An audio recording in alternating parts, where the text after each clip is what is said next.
Transgender persons act 2018 गुज़श्ता चंद रोज से social media पर इस टॉपिक पर काफ़ी बात हो रही है। जहां इस पर बात हो रही है वहां इसको बहुत ज़्यादा तनकीद का भी सामना है। कहीं इसको हम जिन्स परस्ती का नाम दिया जा रहा है तो कहीं इसको सेम सेक्स मैरिजेस को प्रमोट करने का तरीका कहा जा रहा है। जिस टॉपिक पर बात करने जा रहे हैं वो है ट्रांसजेंडरिज्म और LGBTQ। मुजस्सिराओं के हुकूक की हिफाजत के लिए पार्लियामेंट ने 2018 में ट्रांसजेंडर प्रोटेक्शन कानून मंजूर किया। All those in favor of it may say aye. All those against it may say no. I think ayes have it. Motion is adopted and consequently the bill is passed. ये वो bill है जो इस्लाम के खिलाफ है, पाकिस्तान के भी। Transgenders अपना जेंडर खुद चूज कर सकते हैं और अपना जेंडर अपनी मर्जी के मुताबिक चेंज भी कर सकते हैं।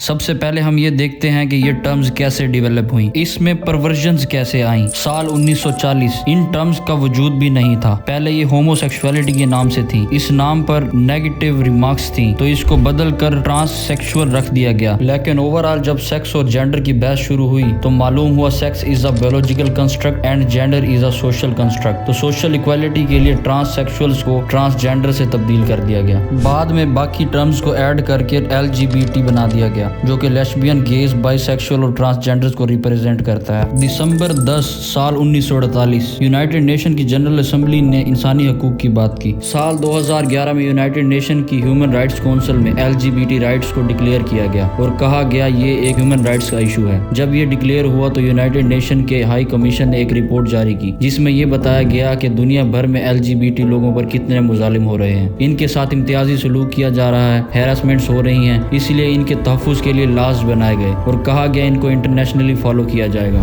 पाकिस्तान में भी ट्रांसजेंडर पीपल की एक कम्युनिटी है। इनको एक निगलेक्टेड तबका समझा जाता है, इसलिए इनके हकूक की बहाली, इनके रिलीफ और प्रोटेक्शन के लिए एक बिल पास किया गया जिसका नाम था ट्रांसजेंडर पर्सन्स एक्ट 2018। इस एक्ट की मूवर्स थी 4 खवातीन, senator Rubina Khalid, senator Samina Saeed, senator Kulsoom Parveen, senator Rubina Irfan. ये एक्ट साल 2018 में सेनेट से पास होकर कौमी असम्बली में आया। 8 मई 2018 को ये कौमी असम्बली से भी पास कर दिया गया। दोनों ऐवानों से पास होने के बाद इसको सदर मुमलिकत के पास अप्रूवल के लिए भेजा गया। अप्रूवल के बाद 22 या 24 मई 2018 को इसका गजट बनाकर इसको कानून में नाफिज कर दिया गया। इस बिल के टोटल 21 पॉइंट्स हैं जिनमें चंद पॉइंट्स को छोड़कर बाकी सब में जेंडर कम्युनिटी के हकूक का तज़किरा है। इनके लिए free education, free health, right to vote और इसके अलावा एक सेपरेट प्रिजन का भी जिक्र किया गया। प्रॉब्लम तब शुरू हुई जब उन्होंने जेंडर आइडेंटिटी के तरीकाकार को दोबारा से वाज़े किया। इस बिल के अकॉर्डिंग ट्रांसजेंडर्स पीपल में जिन लोगों को इंक्लूड किया गया इनमें पहले नंबर पर हैं इंटरसेक्स, वो लोग जिनमें पैदाइशी तौर पर कंजेनिटल एबनॉर्मलिटीज हों। दूसरा वो लोग जो पैदाइशी मेल हों लेकिन किसी एक्सीडेंट में जेनिटल एक्सीजन या कैस्ट्रेशन हो जाए। तीसरे वो लोग जो खुद से ये फील करें कि इनका जेंडर वो नहीं है जो इनको बाय बर्थ असाइन किया गया था। वो नादरा में जाकर अपना जेंडर तब्दील करा सकते हैं बगैर किसी मेडिकल बोर्ड के।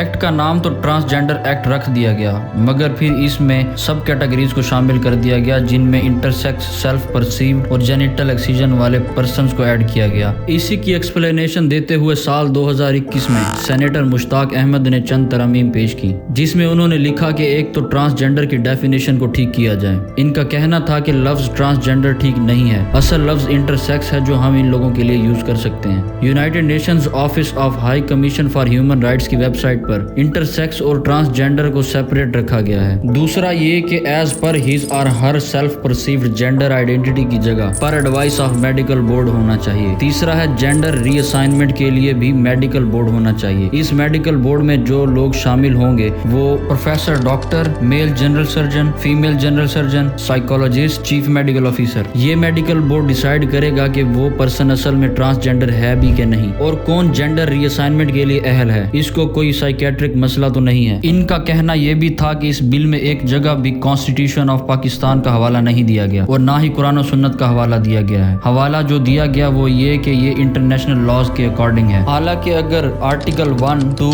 2A, 31, 35 इन सब को देखा जाए तो ये वाज़ेह है कि कुरान और सुन्नत سنت سے متصادم کوئی قانون نہیں بنایا جا سکتا، لیکن یہ بل جو پیش کیا گیا یہ قرآن و سنت کے متصادم ہے، ایک کلچرل انویژن ہے، فیملی سسٹم کا خاتمہ ہے۔ اس بل نے سیم سیکس میرجز کو لیگلائز کر دیا ہے، شریعہ لاز کا مذاق بنایا گیا۔ سیلف پرسیوڈ کی وجہ سے جون 2021 سے جولائی 2021 تک 28,723 لوگوں نے اپنا جینڈر تبدیل کروایا۔ ان میں 16,000 ایسے میلز تھے جو فیمیلز بنے اور 12,000 ایسی فیمیلز تھیں جو میلز بنے، جبکہ جو حقیقتاً انٹرسیکس تھے وہ صرف 9 تھے۔ تو باقی سب کیسے ہوئے؟ اس کا جواب کسی کے پاس بھی نہیں ہے۔ اسلامی نظریاتی کونسل نے کھل کر ان تعمیم کی حمایت کی اور منسٹری آف ہیومن رائٹس کو ایک ریٹن نوٹس بھی دیا، جس کے بعد انہوں نے اس پر اعتراضات پیش کر دیے۔ انہوں نے ICCPR کے آرٹیکل 7 اور 17 کا ذکر کیا۔ اس کے مطابق کسی بھی شخص کو اس کی کنسنٹ کے بغیر میڈیکل یا سائنٹیفک ایکسپیریمنٹیشن سے نہیں گزارا جا سکتا اور نہ ہی اس کی پرائیویسی میں دخل دیا جا سکتا ہے۔ یہ کہہ کر انہوں نے ترامیم کو ریجیکٹ کر دیا، حالانکہ یہ اعتراضات بے بنیاد ہیں۔ ہمارے پڑوسی ملک انڈیا میں بھی ایک میڈیکل بورڈ ہے جو یہ ڈیسائیڈ کرتا ہے کہ یہ شخص انٹرسیکس ہے یا نہیں۔ انڈیا میں بھی ایک شخص جو خود کو ٹرانسجینڈر ظاہر کرتا ہے تو وہ ڈسٹرکٹ مجسٹریٹ کے ذریعے جاری کردہ سرٹیفکیٹ آف آئیڈینٹی کے لیے درخواست دیتا ہے۔ اس درخواست کے لیے جو ڈاکومنٹ ضروری ہیں ان میں ایک اپلیکیشن فارم، ایفیڈیوٹ اس شخص کا جو خود کو ٹرانسجینڈر قرار دیتا ہے، ایک میڈیکل رپورٹ جو کہ سرکاری ہسپتال کے سائیکیٹرسٹ نے جاری کی ہو۔ ان ڈاکومنٹس کی بیس پر اس شخص کو ایک سرٹیفکیٹ آف آئیڈینٹی جاری کیا جاتا ہے۔ اس کے علاوہ یونائٹڈ اسٹیٹس میں بھی اگر کوئی اپنا جینڈر چینج کروانے جاتا ہے تو اس کو 2 سال کا ٹائم دیا جاتا ہے کہ وہ دوبارہ سوچ لیں کہ ان کو جینڈر آئیڈینٹی کروانی ہے یا نہیں۔ لیکن پاکستان میں یہ سب اتنی جلدی ہو رہا ہے۔